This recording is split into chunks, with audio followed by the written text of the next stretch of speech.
Just about done doing the wiring here on the C-10. I've got the rock lighting underneath the bottom down here, and red tail lights back here. The headlights up on the front are on continuously.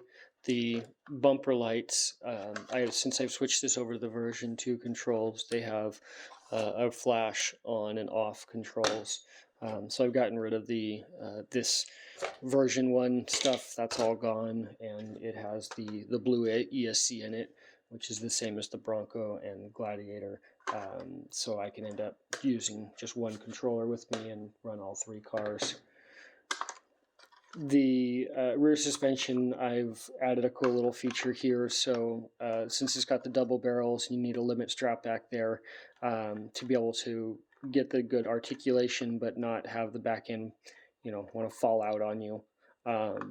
The going down the hills, I was still having issues with it wanting to tip over on me. So I added a servo on the limit strap here, which is put on a stock servo tray, just put into the back position back here, which gives it a little bit a more Ackerman angle here. It's a little bit more farther spacing on these 4-link up here, which gives you a little bit more angle on the rear drive shaft there. Just kind of a handy random feature to that, but not why I did it.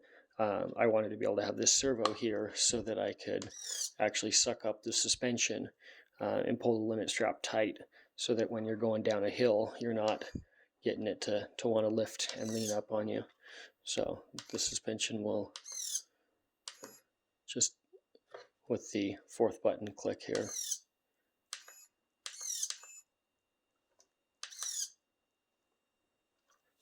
So you still get a small amount of wheel travel here with that limit strap in the down position, but